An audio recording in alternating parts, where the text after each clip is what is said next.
Okay, guys, welcome to the 2013 Arica Chilean Challenge. I'm Eric Apple, joined by Ryan Hardy. It's early in the morning here in Chile, and we are ready to go at El Gringo. First things first, though, this is the GoPro IBA World Tour stop number 3. We also want to thank the Municipalidad de Arica. My high school Spanish, as Ryan Hardy says, is kicking in as I'm down here. And Ryan, we're here at El Gringo, the 10th anniversary of this event. And things are going great as always. For sure, Eric. Yeah, I mean, got swell bombing here as always. Glassy conditions. It's probably looking about 4 to 6 foot out there now, and a rising swell throughout the day. So it's going to be some sick action for round one. Now, we're here at the main event. We've already gone through our trials. Our women's are ready to get it on with the big boys, and this wave is a wave of consequences, I like to call it, isn't it? For sure, yeah. I mean, you can see the women had a hard time out there. It's pretty scary. It's close to rocks. There's a lot of power. Both the lefts and the rights end up on rocks, and you know, it was a pretty tough job for them, and it was pretty commendable that they went out and had a go at it. And the trials, of course, got sick waves, and Lockie Cramsey ended up taking it out, the Aussie. And seven of the trialists have come through to the main event, so it's going to be a tough challenge for them coming up against the big wigs in these dangerous conditions. Well, challenge is the word because it's the Arica Chilean Challenge, and this wave is a challenge, like Ryan said. It's a heavy wave, a wave of consequence. There's all kinds of rocks right there. There's sea urchins, barnacles, all kinds of stuff that can hurt you, but the wave is amazing, and it's worth the risk, isn't it? For sure, yeah. It's got all the power to get, you know, sick deep barrels and just do huge airs, and that's the conditions got here this morning, so stay tuned. I think we're starting any minute now. There you can see the first competitors jumping off the gurgling rocks. Well, in our first heat, we have two of our more well-known riders, Sasha Specker, the South African, as well as Winnie, Dave Winchester, and that is a guy who has done so well over the years here in Chile. I mean, he's either gotten first or second, it seems like, every year lately. Totally, man, yeah. And then if it's not a first or second, he's got a third over probably 5 or 6 years. So it's dangerous, this jump off. I mean, with the rising swell, you got to watch that surge over the rocks. You can just get pinballed in there, Eric, and there's little barnacles, like you said, little urchins, so it's sketchy. So I think that's Sergio Luis, who I believe is from Venezuela, but it does say Brazil there on your screen. But yeah, so we've got an international mix for this first heat. Winnie from Australia, Sasha from South Africa, Sergio from Venezuela, and Renato, the local rider from Vinho del Mar in the south. And there's Sergio just entering the water. It's pretty cold. It's not super cold this year. It's probably in around the 17, 18 degree Celsius mark. I'm not sure what that is in Fahrenheit. I'll get my calculator. It's colder than Hawaii, that's what I can tell you. I'll get my calculator out. Yeah. So there he is, Renato Ariano. And, you know, because of the rise in the popularity of this wave here at El Gringo and some of the other of these heavy wave spots here in Chile, I mean, bodyboarding in Chile has really taken off, you know, since the tour started coming here. For sure, Eric, yeah. I mean, I've come here since the contest started back in 2004. And you know, the level of riding in Chile has just exploded. The number of bodyboarders that come to this contest from the coast of Chile is, you know, doubled, tripled. So it just shows that this event coming to Chile has really made an impact on the local riding scene, and you know, seeing the best international riders going crazy in this wave has made an impact not only on the Chilean riders, but you know, the riders all around the world. Like, people are just going nuts out in this wave. Well, it's definitely going to be an exciting heat, and like I said, it's quite a milestone for these guys. This is the 10th year of this event, and I mean, man, for a sport as young as ours to have a 10-year event like this is a great accomplishment. Yeah, it's a good moment in history, and hopefully there's plenty more years to come. It's definitely one of the best events on tour, and definitely one of the most consistent. So there's the guys out there now. The heat's just started. We've got 30-minute heats today. I believe all of round 1 is going to be completed, and most likely we're going to go into round 2. So there will be some eliminated riders today, which will be, of course, an upset as always. You can see from looking at the screen there, Eric, it's so dark still. It's just past 7 in the morning, and of course, pretty much 90% of days here start out real cloudy, got that misty cloud look to it. It's a little bit daunting when you're dealing with dry rocks and massive air sections at 7 in the morning and it's still dark. Here comes the set already off the bat, it looks like. Where it is, we've got lines coming out the back from Mr. Apple here, peering through the blinds at the side of our commentary booth. Wingy's having a little look, finding his position out in the lineup. It's a pretty big lineup out there, Eric. It's got lefts and rights. And it's not just one A-frame. You can get wide ones on either side, lefts and on the right, and you got waves on the inside, and the sets break further outside, and you get caught inside. So you can see there's a reason why Wingy's a little on edge out there, trying to suss out his positioning. So the peak doesn't always exactly come in the same spot. Nah, definitely not. It's a football field out there. Yeah. Now tell us about the lineup out there, Hardy. Is it the lefts are better than the rights, but the rights can be a little bit longer? Yeah, I think generally the lefts are hollower.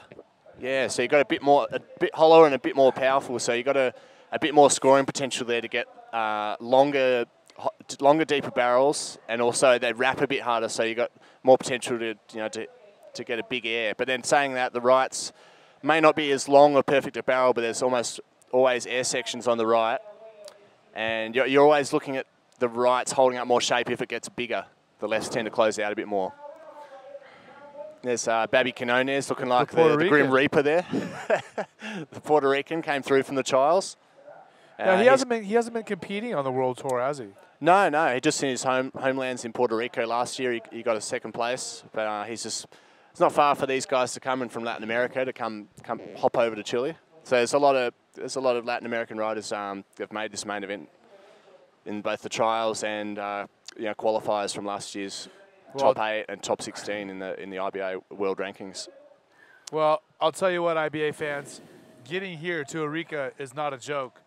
I came from Southern California yesterday, and it was a 26-hour trip to get here, and included 4 flights. Wow. So getting here from anywhere in the world is not easy, but this wave certainly looks like it's going to be worth it. Yeah. Oh, for sure. And then you got a couple of pelicans flying across your screen there. That's just typical Chile. Big wide span wing pelicans. So they fly real low in the water sometimes, nearly hit you. And here's Wingy looking at drawing first blood. Eric.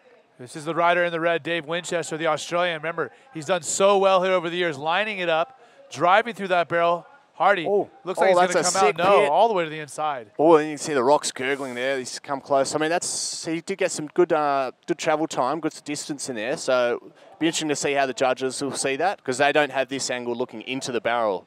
They're more front on. So whether they saw him actually get some distance in there, or if he just disappeared from the start, that'll determine his score. So take a look at the replay, Hardy. He was looking for the barrel right away from the takeoff. The only thing he was thinking about was getting the barrel. Yep, sure. He's drawn the right line. He's deep. Comes over the shockwave there. It's just you could see him in the end there with the lips hit him, but just had a bit of a closeout on the end. It looks like yellow's just ridden a wave as well, and probably incomplete.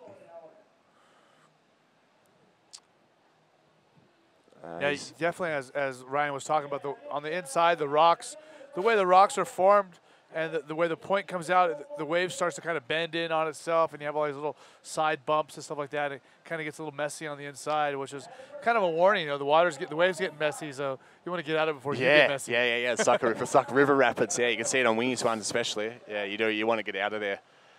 Get out of there safe. Take a look at another replay. This is Sergio Luis in yellow, driving right there, looking for an invert. Okay, so he's pulled an invert there. It looks like a pretty tough landing, and it's incomplete. So no serious scores yet laid down. Well, we'll see what the judges think of Winny's last barrel. Well, Winchester coming in with a 4.38 on that first score.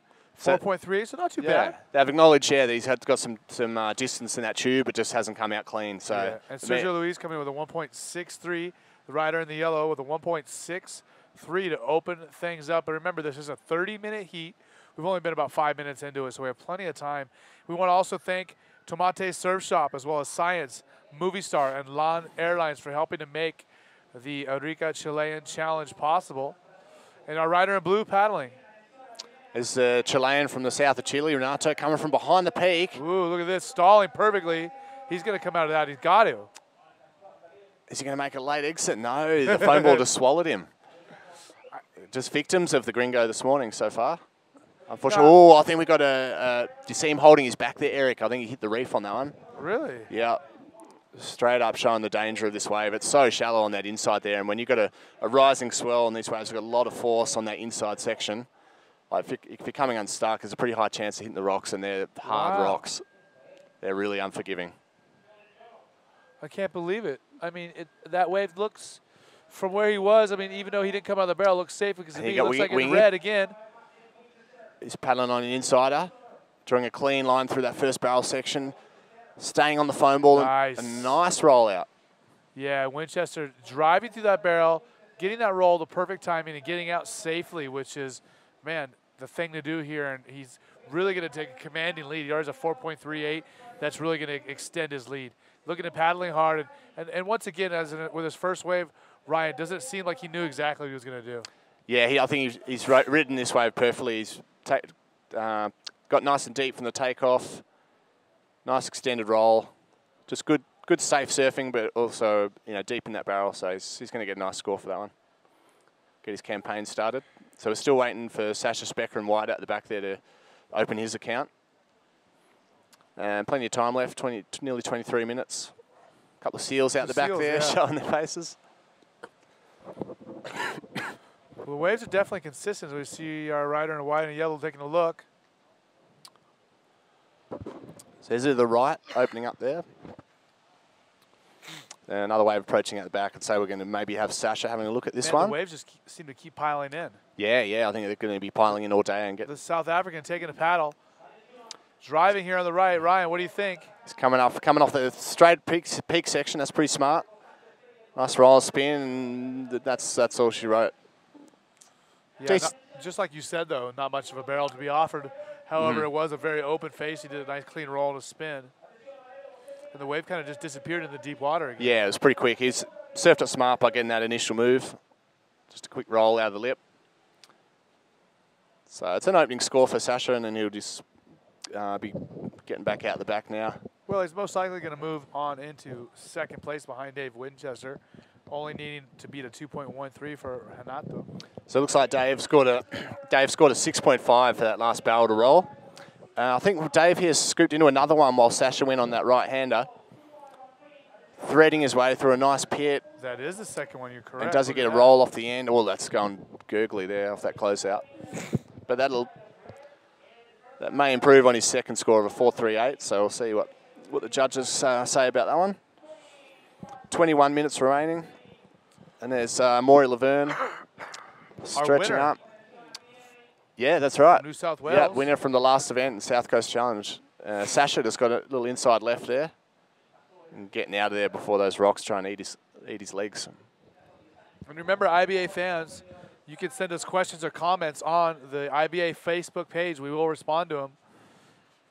Once again, we want to thank the Municipalidad de Arica, as well as Tomate Surf Shop for helping to make the Arica Chilean Challenge possible. As we see the replay, Sasha driving cleanly through that barrel, very nice. That's a little tube time. That's gonna bump him up there. Yeah, it was a pretty nice little barrel. Yeah, so him and Dave and Sasha will be fairly tight now in first and second, and Sergio and Renato are got a bit of a battle on their hands now. 20 minutes, they got to get busy. Got to get 2 scoring waves each and stay in this heat.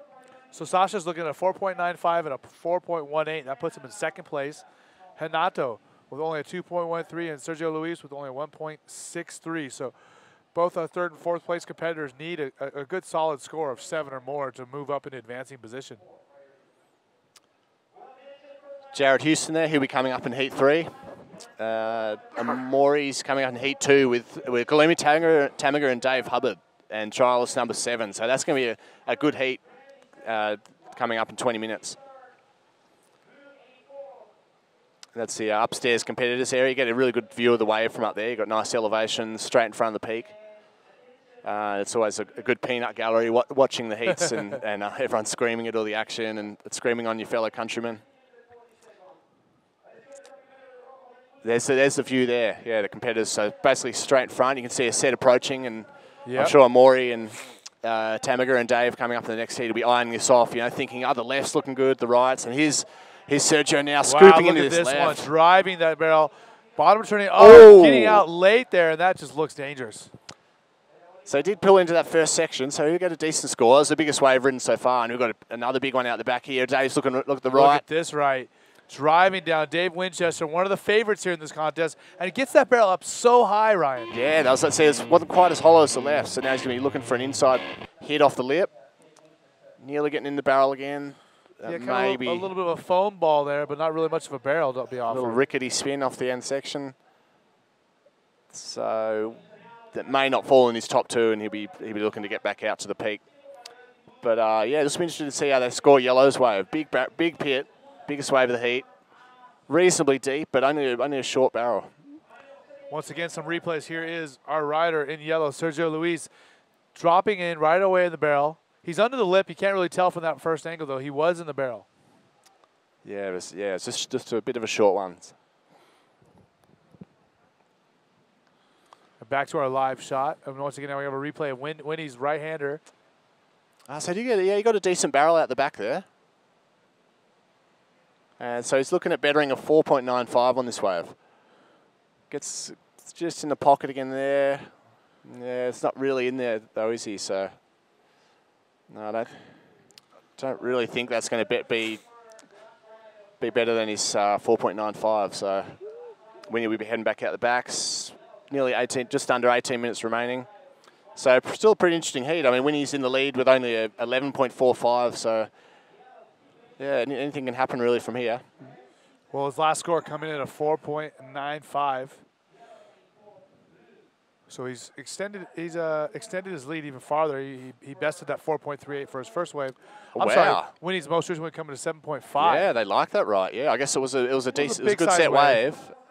And I guess they must have thought he was quite deep in that first barrel. So yeah, interesting. There you go. Winnie heads into a pretty commanding lead now, total 14 points, with all the other riders needing a minimum of a 7-point score just to get to second. And Sasha needs a 9.05 to overtake Winnie in first. So yeah, Winnie's put himself in a pretty good position. He's probably just going to sit out in the peak now and look for probably a ramp, I'd say. So there's Sasha, Sergio, and Renato are all sort of under the 10-point total, and going to be looking to get some good sets. On the rocks, those are intimidating. They are a bit scary looking, aren't they? Picking up a little feed on the rocks there. Huh? Look at that. Oh, thing. That's almost a bit R-rated. Those things fly off with little babies and stuff, I heard. Having a little bit of breakfast on the rocks there. Bit of mojo sauce. Man, I don't even know what to say about that shot. That's intimidating right there. That could be you. You get washed up on those. I know. Huh? Oh, and they're picking your eyeballs out. Oh, it's like straight out of the movies. That's awesome. Oh, that's right, where you jump off the rocks too. The vultures.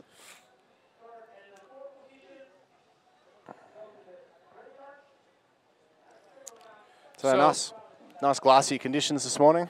Rising swell. First round, all happening. Ryan, tell us about having the first heat of the day like this here at an IBA event. Do you like that feeling, or is it hard to get started? Hard to know, hard to go out there and get the scores because the judges haven't seen that much to compare you to that day? Yeah, it's a little bit nerve-wracking for sure because nothing to judge on from past heats. No one's ridden the waves, so you're sort of the guinea pigs going out in the gauntlet.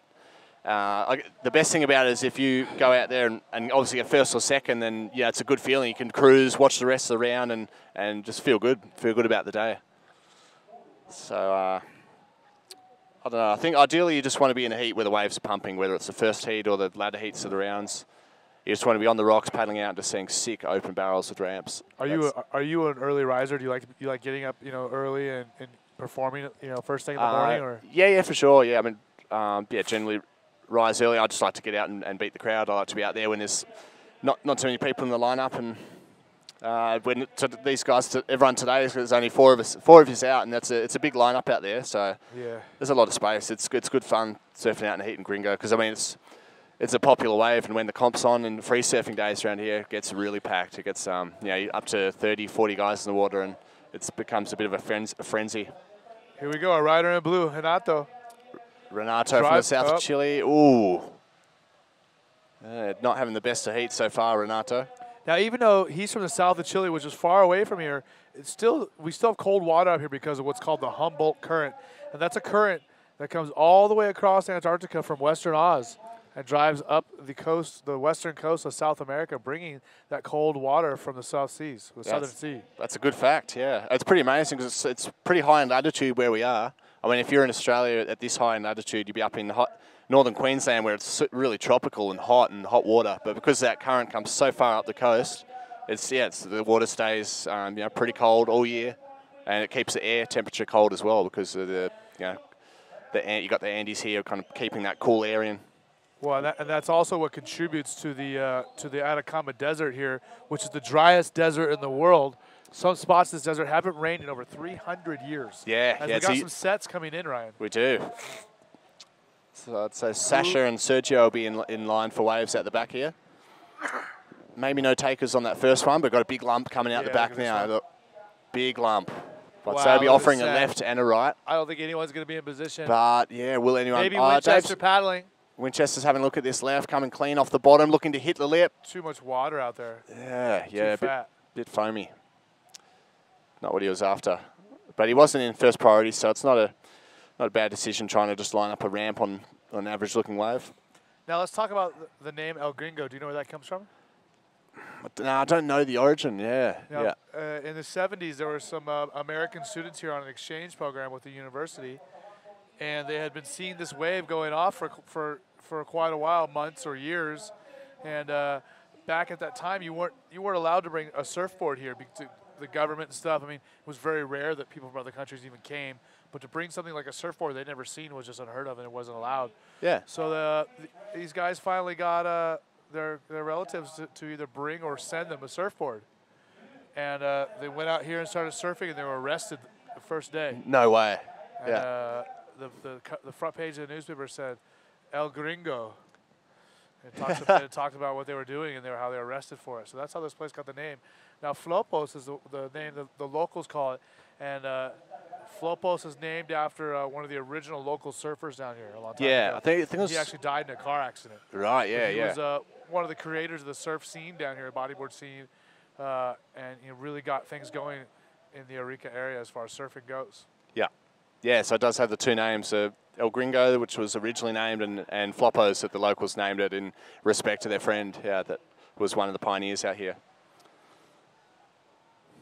Now, are there a lot of other waves close in the area that you've surfed? There's a nice sucky, kind of heavy right-hander about a K down the coast called Rancio, which has some pretty sick pits on its day, and a lot of the local riders favour that wave over Gringo almost. There's less rocks there.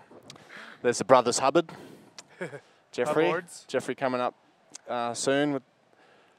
I think Dave's coming up next heat, so he's looking pumped up, getting a few tips from his brother. He's telling me, it's piece of piss, brother. Piece of piss, bro.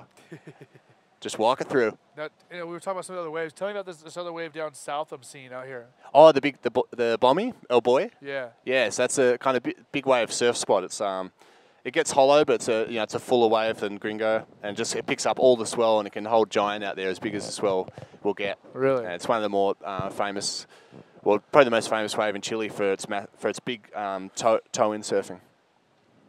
So yeah, there's a bit on offer here. How big can it hold up to? 20, 25 feet? Yeah, 20 to 25 feet. Yep. Oh, now you've got me interested. Yeah. I'd say good luck if you're thinking about paddling into it at that size. But at 10 to 15, it's a really good wave to paddle into. Well, let's give a heat breakdown. Once again, Dave Winchester still in first place with a total score of 14. Sasha Specker, he has a 9.13. He needs a 9.05 to take over the lead. Sergio Luis in third with... He only has a 3.46. He's still really looking for a good score, and the same goes with Renato Ariano.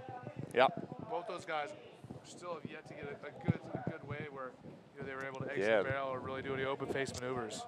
I think we're looking at one of the guys now is going to... Sasha here is having a look on the right. On the left, Luis deep in the barrel. And Sasha's having a look on the right, trying to line up the section. Something sucking up here. No. It's almost like it's too west for that right to really do it. Yeah, these guys are struggling a little bit out here in this first heat. It doesn't seem like there's too many open waves. Like Wingy's had the right and the good left, but a lot of them seem to be closing down. Oh, there's Yellow got it put into it and got a nice line, but just a touch deep. Pretty frustrating there for Sergio. So an exchange there with Sergio Luis going left and Sasha going right. and neither one really finding anything to write home about. Just take a look at the replay. This is the entire wave from Sasha, our South African rider, qualified for the Tour last year. Just driving, but like you said, I mean, just like you said earlier, the right's really not offering too much of a barrel, too much of a bowl to really hit. That's right. Yeah, the rights are a bit more fickle. Not as. It looks like Winchester's just had another way of just getting paddling back out through the little channel. We're going to have a look at it now. It's a nice, clean one, Eric. Yeah. Wow. Wow. Oh, does he pull it? Oh, might have swung. Oh, he's going to be close to the rocks there, but he did actually. Yeah, he did pull it. That was a big flip. That's going to be his best score so far, I think. Yeah, it's going to be my the opinion. Score. I mean, yeah. As if he needed it, he's already in a commanding lead. Very commanding lead. Once again, Amaury Laverne, Guilherme Tamega, David Hubbard, and Israel Salas in our next heat, heat number 2. This is going to be a really good heat to watch. These guys are all got a reputation of going hard out here and giving some of the best performances over the years. And then I guess Israel Salalas from Brazil really got his work cut out for him here against 3 of the best riders of all time in competition out here at Gringo. All finalists and consistent performers out here at Gringo at any size. There's Renato now in the left. Taking off behind, he's in the barrel. Around. Yep. It'll be his best score so far, but yeah, he's still going to need a big score to get any sort of contention at progressing through this heat. But only being the round 1, I mean, if even the guys who place 3rd and 4th are going to be going into round 2 later today, so it's not the be all and end all this morning. Obviously, 1st and 2nd are going to progress through to competition tomorrow into round 3, but 3rd and 4th will be surfing later today in the 4x4 man heats. There's another look at Renato's. Look at this set. Big set coming in and out the back. We see the replay. This is Renato. Pulled around, got in the barrel, came out clean enough. So now he's got just over 6 minutes remaining. So there's a bit of time for him. He's going to need to get a good score. Shan Martin wants a shout out for the Aussies. He commenting on our IBA page. And look at the rider in yellow paddling, Sergio Luis driving. Look at this set. This could be the wave he needs. Oh no. And over the falls. Ouch. Yeah. Man, in that barrel section, throws that roll, but it almost like he got a little bit overzealous there. Yeah, over rotation there in the roll. Yep. I think the pressure got to him. He got excited and hit that roll too hard. Yeah, it's a bit frustrating. But paddling in, it just looked beautiful. Yeah, doesn't it? It's really clean. Looks pretty heavy. It's hollow, sucking hard off the reef. Doesn't kind of under the lip roll. So, and then his legs are going over to the side there, and he just rolls over. And here's a little over the Niagara Falls picture that tried to make it any rider does not want to experience that out here when you got the rocks of El Gringo beckoning to draw blood. Oh, he looks like he lost his leash. He's just back on his board now. Really? His leash slipped down his arm. I've seen it happen to a few guys out here. Yeah, so Ryan, Ruben Lilly has a question for you. He wants to know about what your favorite wave in New South Wales is. I think I'd say Shark Island. Yeah, just the old classic. Yeah, the good waves you can get out there are probably some of the best waves you can get on a bodyboard anywhere in the world. So I'd say Shark Island, mate. Let's see, Pedro Rodriguez wants to know, Ryan, after 2 competitions, Hawaii and Australia, for you, with this result at the time, who is the top 3 to win the title this year? For sure. In your opinion? After 2, just here now in Chile, after 2 comps, I'd say Ben, Maury, Jeff, Winnie, even Stoney. That's 4. Oh, have I gone past 4? All right. Okay, I'll narrow it down. Ben, Amaury, Stoney, Hub. There's your 4. I'm just kidding. You're Ryan Hardy. You can name as many as you want. Look at this on the left again. Sasha finally getting a left after a couple rights. Look at that barrel. Oh, ducks out the back. They're having a bit of a frustrating time out there, aren't they? They're getting time's ticking down, less than 5 minutes, getting a little bit desperate. And it's pretty tight at the back end there. Renato only needs a 4.8 to get into second past Sasha, and Sergio only needs a 6.88 to get into second. So while Wingy's out there front, pretty comfortable, it is pretty tight battle for second, and Sasha can't be You can see him paddling out fast there right now. He knows that he's in a bit of trouble. And with set waves like this coming through, that's a heavy-looking pit. Look at that one. Man, we got the messages pouring in here on Facebook. Matt Mollison wants to know about your brother picking a fight with the Bravo boys on Facebook. Yeah, that's big news in the social media world.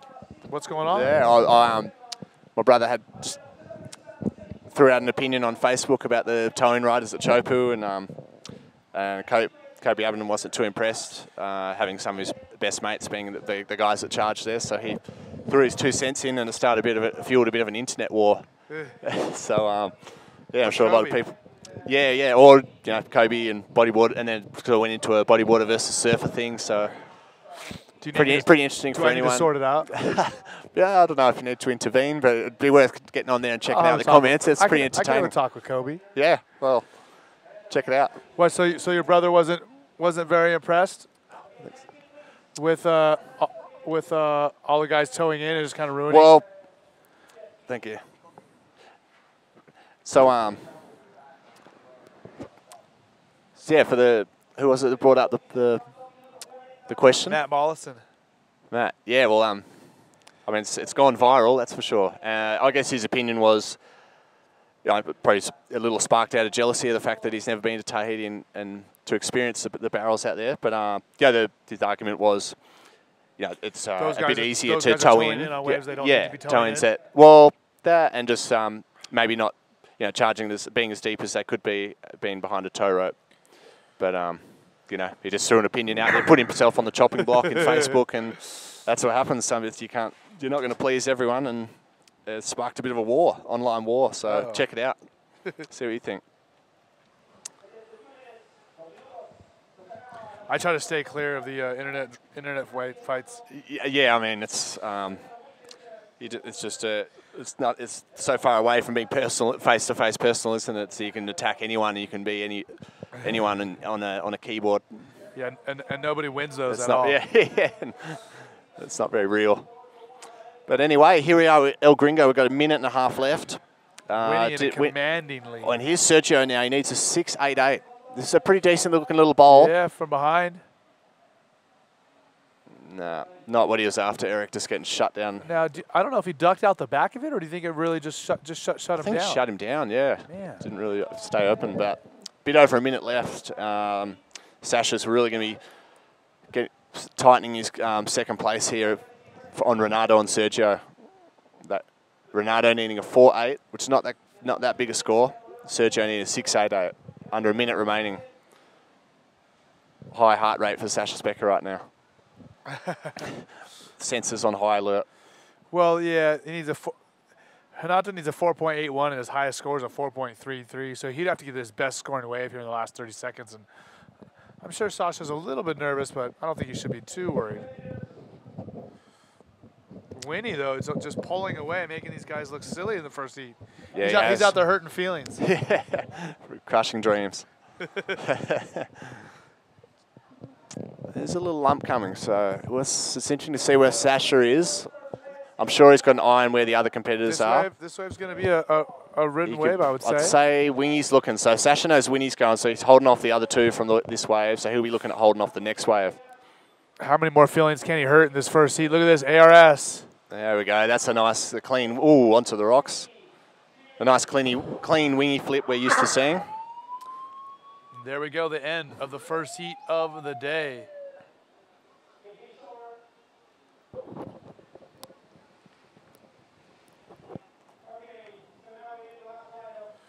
Once again, the replay of that ARS, and just adding insult to injury is Dave Winchester, our former Arica Challenge champion. Nice clean flip there. Lands in front just before that little side wash collected him.